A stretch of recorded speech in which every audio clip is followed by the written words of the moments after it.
Muy buen día a todos mis seguidores, a quienes me acompañan y escuchan esta videocolumna dominical. El día de hoy voy a hablar sobre caos y corrupción.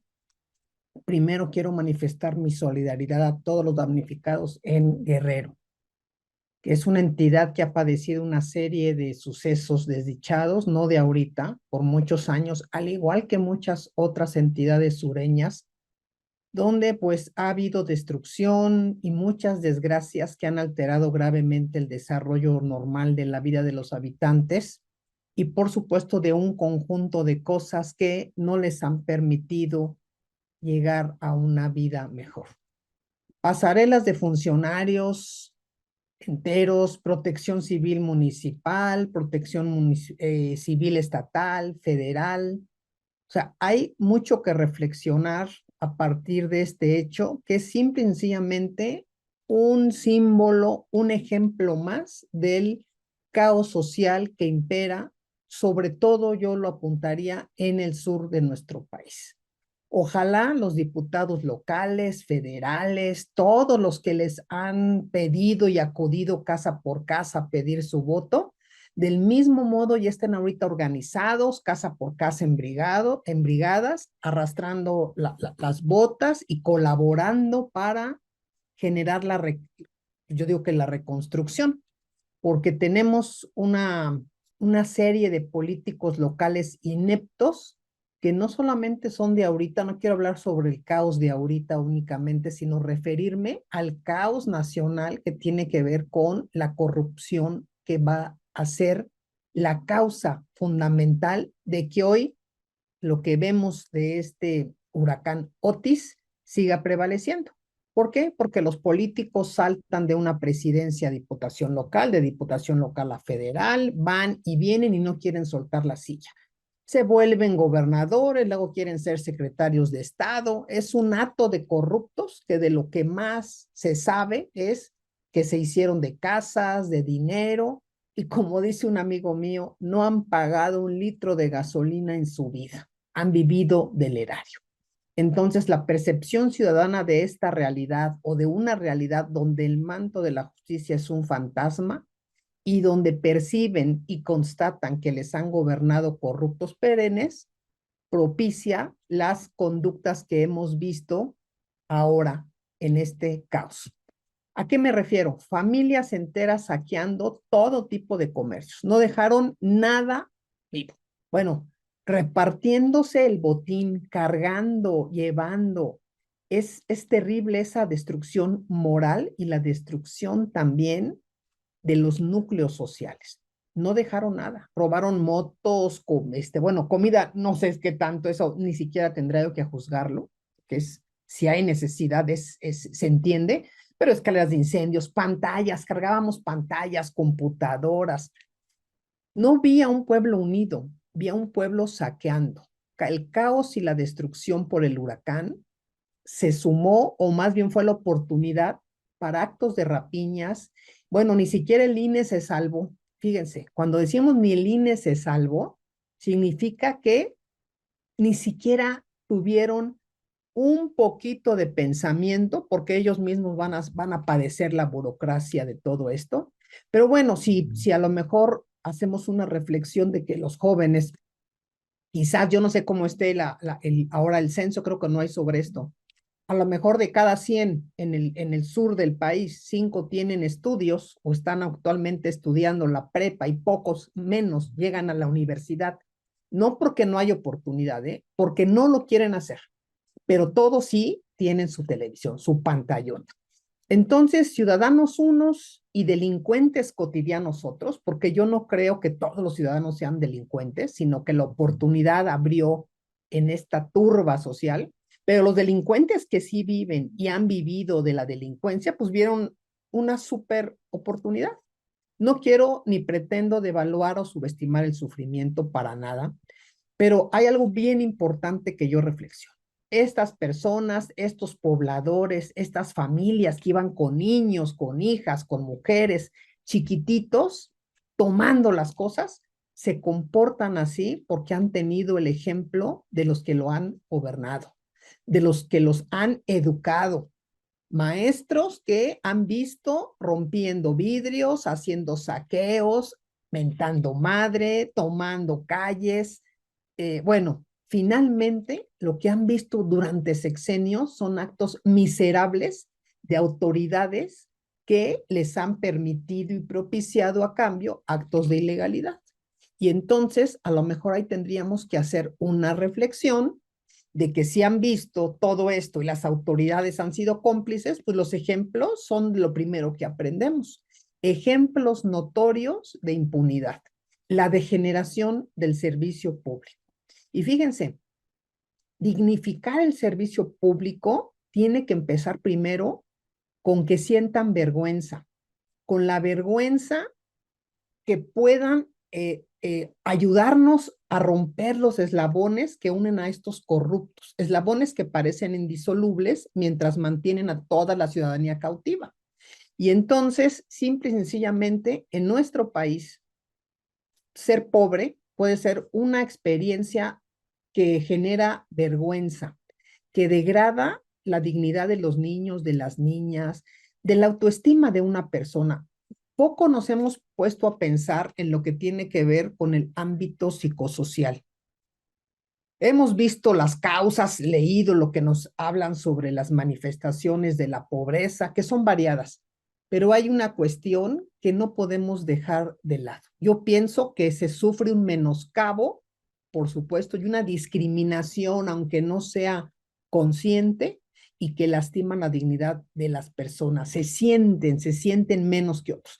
Y más en lugares donde tenemos monumentos a la pobreza, yo digo, ya no sé si a la riqueza o la pobreza, que están casas y condominios de funcionarios que vieron y que conocieron, que antes eran sus presidentes, sus líderes comunitarios, líderes sindicales, y que ahora tienen super casas en la Costa Dorada o en la zona Diamante.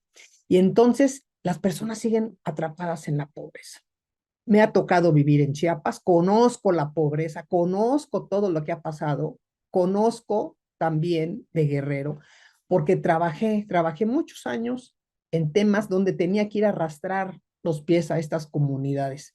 Y creo que las estrategias de desarrollo social no han considerado, por supuesto, que el primer tema importante es la educación que permitiría generar en estos niños una aspiración de ser mejores y salir de esa pobreza.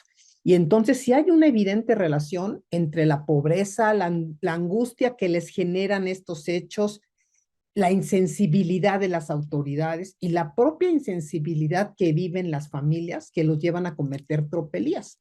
Entonces, el objeto, por ejemplo, estaba yo leyendo que para 2030, fíjense, estamos ya casi 6 años, porque ya estamos, para mí es 2024, es ¿cómo le llaman? Acabar con la pobreza en todas sus formas. Es uno de los objetivos de la sostenibilidad de la ONU. Ya estamos a 6 años. Eso es imposible. Cuando inició ese proyecto, creo que fue en 2000, 2001, uy, lo veíamos lejanísimo.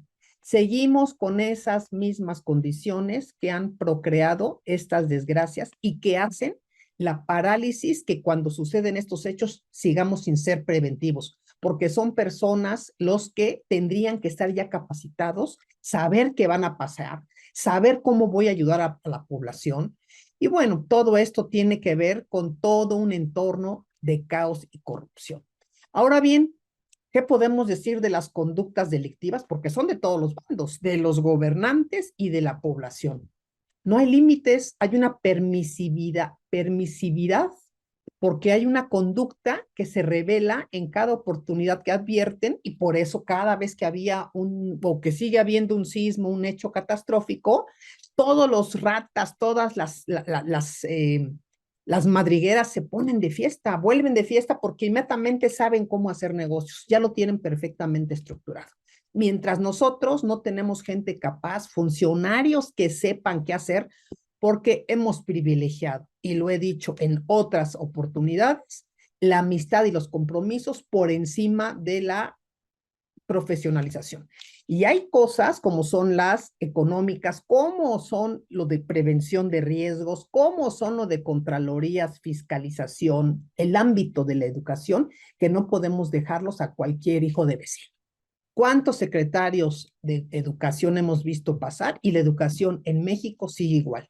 ¿Por qué no nos enfocamos en cultivar y formar niños y jóvenes con virtudes? Tenemos que regresar a que estos niños que hoy ven como ejemplos saqueos, robar, que los ponen a cargar, que venden huachicol, regresen y opten por el camino correcto. Pero esto va a depender de factores externos y familiares. Tenemos que trabajar en el bienestar familiar, reconocer el entorno, que es un entorno inadecuado, y tener algo que se llama vergüenza. La vergüenza es un regulador del comportamiento humano y del regulador y de este comportamiento en una sociedad. La vergüenza es quizás una de las emociones más difíciles para manejar de los gobernantes y de los corruptos, y son de las más destructivas para el ser humano cuando perdemos la vergüenza. Antes decíamos vergüenza es robar y que te cachen. No, ahora vergüenza es robar y no me interesa si me están viendo y me están grabando. Nos volvimos desvergonzados. Entonces ya no tenemos miedo a pasar vergüenza porque sabemos que no hay ningún castigo. Y hablo de todos los bandos.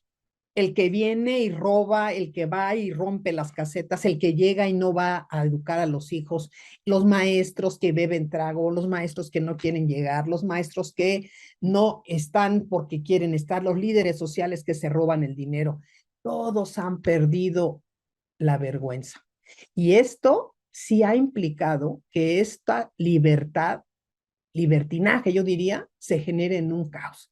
Y necesitamos educación para comportarnos, para aprender a convivir con respeto. Pero también hay otro tema, ¿cómo va a ir alguien de estas comunidades tan lejanas, de estos, donde vive el calor, falta de agua, donde no hay servicios, donde los presidentes municipales poco les ha importado? Y hablo más, me quiero enfocar más al sur, porque el norte es otra vida en este país, donde no tienen los valores elementales, pues necesitamos rudeza y necesitamos templanza, pero la rudeza es rudeza para poner orden, para que también Guerrero no sea solamente una tierra de indignados, sino también de indignos que tengan que pagar en la cárcel, de indignos que sean investigados. Guerrero también es Ayotzinapa, es Tlapa, es Coyuca, es Chilapa, es Sierra Colorada, es Chilpancingo, es Iguala, pero es toma de casetas por alumnos, por maestros, es destrucción. Somos rehenes de pseudolíderes, es el caos.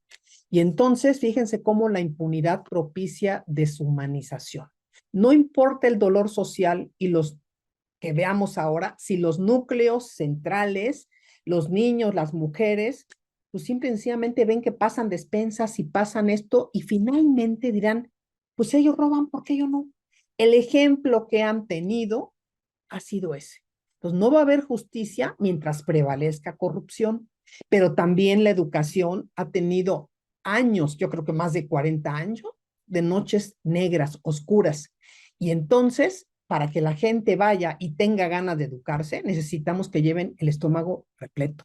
Necesitamos que tengan ganas de ir a estudiar. Necesitamos que los maestros los impulsen y los empujen a leer, que los formen en el bienestar positivo.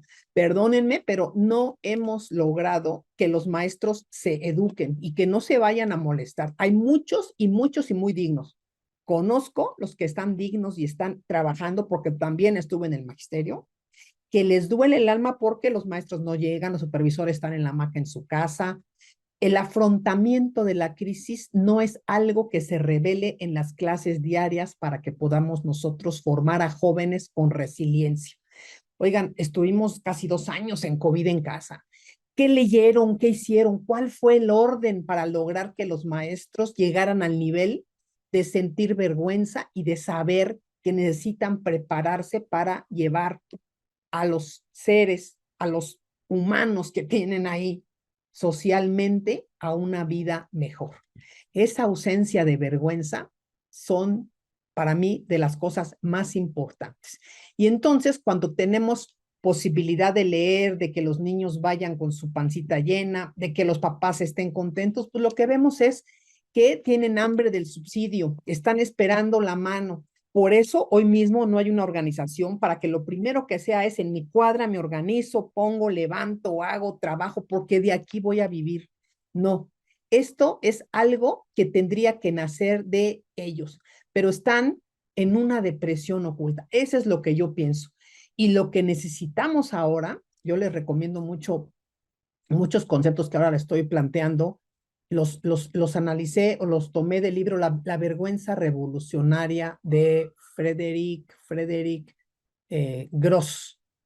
La vergüenza, esa sensación de incomodidad que deben de experimentar todos aquellos que nos han fallado.